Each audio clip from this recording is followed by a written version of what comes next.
Ambassador Satish Chandra, former Deputy NSA and former Indian Ambassador to Pakistan, joining us on the broadcast. Thank you very much, Ambassador Chandra, for giving us your time.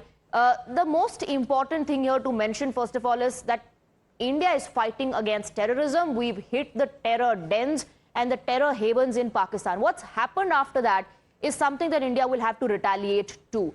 The situation, if it escalates as cleared by India on day one, then there'll be retaliation.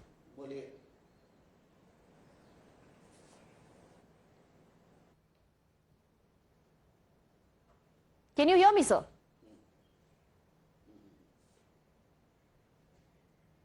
Yes. Can you just repeat your question? Well, Ambassador Chandra, I was just mentioning what's happening at the moment.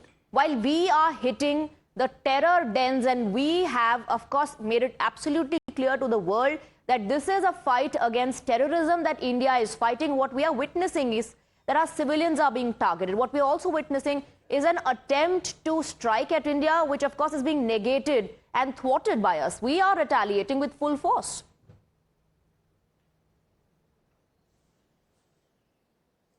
Yeah, well, what we are doing is only appropriate. India has always been the target of Pakistani terror. This is not something new. And I think we would have been much better served had we retaliated firmly much earlier on. And I am now talking through the 90s and 2000 and so on and so forth. We kept getting this, and it's only under the Modi government that we have actually firmly retaliated across LOC and the IB. And of course, the latest action has been very, very good, and it was essential.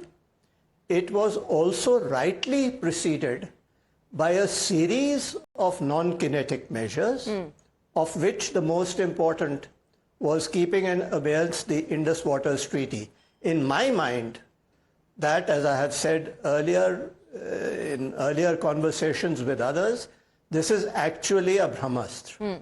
But coming to the present action, I cannot but praise the government of India in the manner in which it has conducted itself, because it is non-escalatory, it is responsible. We did not hit a single military target in our initial response, in our first response to the terror action, and we went only after terrorist camps, particularly in Punjab also, notably Muridke and Bahawalpur, which have been the epicenters of Pakistani terror, from which terrorists kept striking us. So what we did was spot on, responsible, extremely well conducted.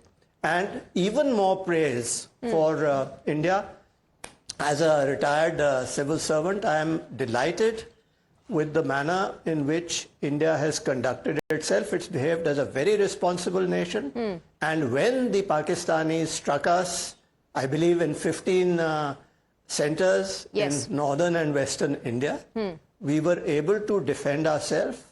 The military capabilities were up to the mark, and some people had been doubting whether we would be able to do it. We achieved it excellently. So we are on the right track, and I'm sure we will prevail. Right, you're an expert. You understand how diplomacy works. You understand how the world comes together and stands behind those who talk about their right to defend and the right to respond. That's exactly what India has done. And it's very important here to mention that distinction that India has made. Even when the Pahalgam attack happened, the Prime Minister's response, the first address, was measured. And he said that we will go to the ends of the earth. We won't spare the terrorists. We won't spare the backers. So from day one, India has made that distinction that, our fight is against terrorism. We want to punish the terrorists. And Mitti Mein Mila Denge was also for the terrorists. And till today, day 3 or phase 3 of Operation Sindoor, we've been following that.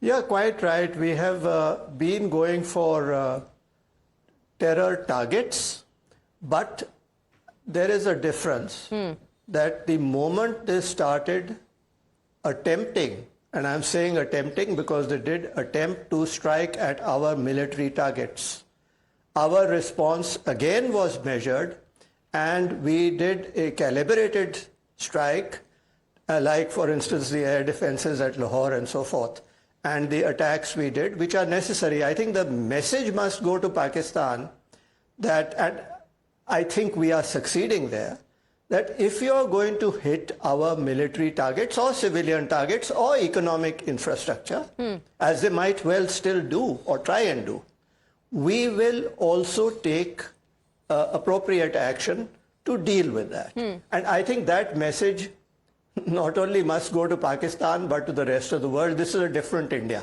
And has that reverberated? Hats off to the system. Let me just ask you, has that message reverberated that you were talking about? The message, has that reverberated to the world as well? That our intention is very clear, that we are going after those who have hurt us, who plan to bleed us, especially those who were involved in the Pahalgam attack, and not just those, but every individual who's part of that terror nexus.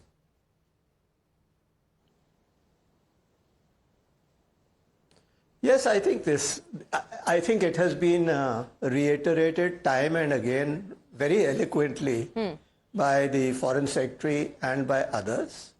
In the conversations, I am sure, that the National Security Advisor has had with his counterparts in many, many countries, this message would have gone through, and there would be awareness about this. But I am very clear in my mind that at the end of the day, this is something we will have to do ourselves. No one in the world, as one knows it, is going to pull our chestnuts out of the fire. Some will help us, some will not. Some will be bystanders.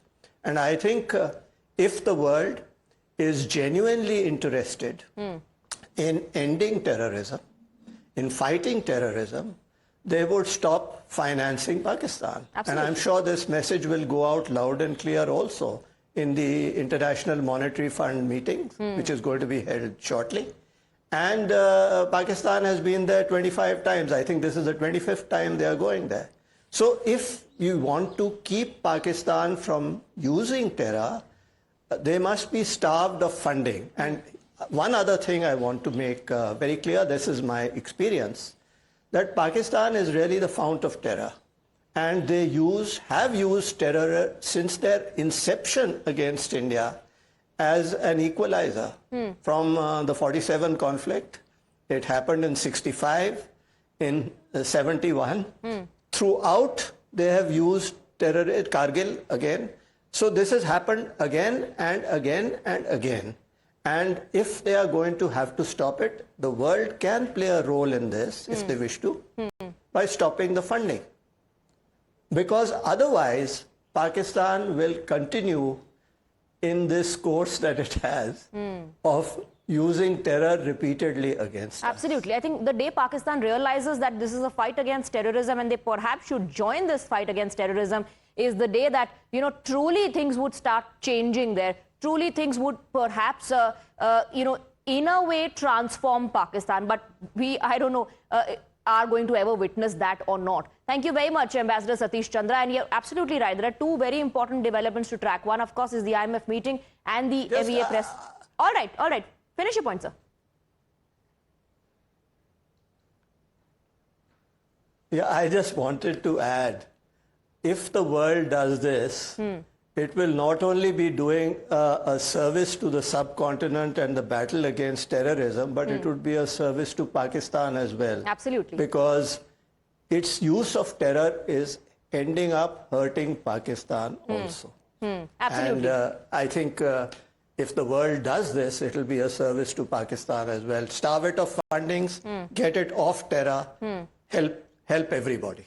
Thank you very much, Ambassador Chandra, for joining us on the broadcast.